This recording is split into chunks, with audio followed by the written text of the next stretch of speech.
Should Christians vote for Democrats because abortion rates drop when we have a Democrat president instead of a Republican one? Hi, friends. Welcome to the Case for Life podcast. Today, we're going to take up a rather interesting question. It's from our mailbag. A viewer writes, I've heard that abortion rates go down when Democrats have the presidency and go up when Republicans do. What should I think of this? I'll give you my thoughts on that, but before we do, let me invite you to go to our social media sites, like us there, spread the word, subscribe. We'd love to have you helping us get word out about this podcast. All right, what about this idea that abortion rates go down when Democrats have the White House, despite the fact that they promote abortion wholesale and want it to remain legal, and they go up when Republicans are in power, who allegedly want to restrict abortion? The implicit argument here is that the law actually has a negative effect on abortion rates. That's the hidden premise in this argument. So let's take a look at this for a moment. First of all, the idea that reducing abortion is the only thing we're worried about is really a false idea.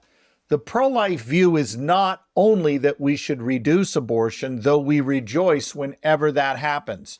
Rather, our argument is that the unborn have a natural right to life that the state should recognize and protect. In other words, our ultimate goal is legal protection for unborn humans. While we rejoice that abortion is reduced in some cases, and we applaud whenever it is not true that that's the only thing we're aiming at. So merely reducing abortion is not enough. We need legal protection for unborn humans, and no Democrat president, as the party is currently constructed, is going to go for that end goal that we have in mind. They're going to oppose it and promote abortion legally. To give you an idea of how absurd this argument is, imagine we had a society that reduced racial segregation, but still said it was okay legally for you to lynch black people. Wouldn't we consider that an immoral society, even if the number of segregated racial assaults was reduced? A society that reduced lynching but still left it legal for you to hang a black man is an evil society, even if the number of hangings diminish. So keep in mind that merely reducing abortion is not the sufficient goal that we're after as pro-lifers. The second thing I would point out is this. How does anyone know with any degree of certainty that numbers go up under Republicans and go down under Democrats? Here's the problem. Reporting on abortion is completely voluntary. The CDC collects abortion statistics, but states don't have a requirement that they must report abortion data. The vast majority of states don't report data in terms of population size. What I mean by that is, though numerically the number of states reporting is in the majority, where most abortions happen, often these states don't report anything. States like California, New York, New Jersey, these are heavily populated states, and they often do not report their abortion data. Therefore, to extrapolate, the number goes up under Republicans and down under Democrats, how can they know that when reporting of abortion data is completely voluntary? It is not required. That requirement was lifted in the late 80s, early 90s, so we can't really know for sure what these numbers are doing when the reporting is voluntary.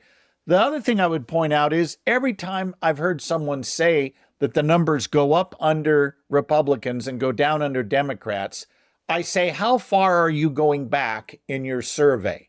And they always start with Ronald Reagan, not Jimmy Carter, when abortion rates skyrocketed. They ignore the Carter presidency and they start with Ronald Reagan and say, look, under Ronald Reagan, the abortion rate reached over 1 million a year. Well, what they don't tell you is how fast it went up under Carter. They ignore that altogether and they start with Reagan and then say, see, it's been trending downward with Democrat presidents. Here's the problem again with that. The truth is they're half right and half wrong.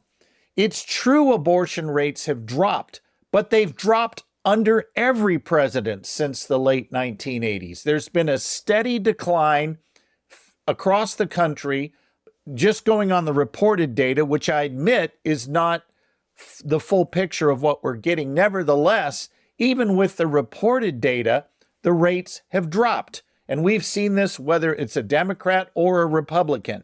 So with that steady decline, I think we need to look a little deeper than just who's in the White House.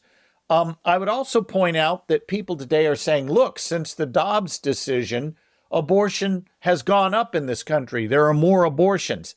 That's not going to work either, and let me explain why.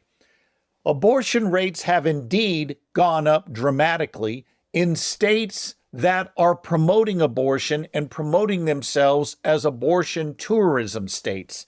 States like Illinois, California, and others, where New York, for example, where the state governments are advertising in red states, come to our states, we'll pay for you to get here so you can have your abortion, and the rates have gone up. Of course it's gone up in those states. They're promoting abortion. But in states that have banned abortion and restricted it, the rates in those states have gone down. Now, if all the states had bans in place, the rates would go down. So it's simply not true that if you ban abortion, the rates go up.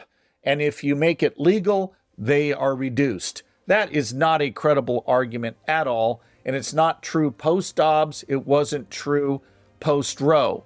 The reality is that states that promote abortion are going to see increases in the upward fashion that are pretty dramatic. And states that ban it, in those states, the rate will go down. The law is indeed a moral indicator of practice. So don't buy this idea that by voting for conservatives, you're actually increasing the number of abortions. This is a fake, phony thing that you see people like Phil Visser and others putting out there, and it's just not true. Thanks for joining us today. Appreciate you watching. Be sure to visit our social media sites and like us there and spread the word, and I'll look forward to seeing you next time.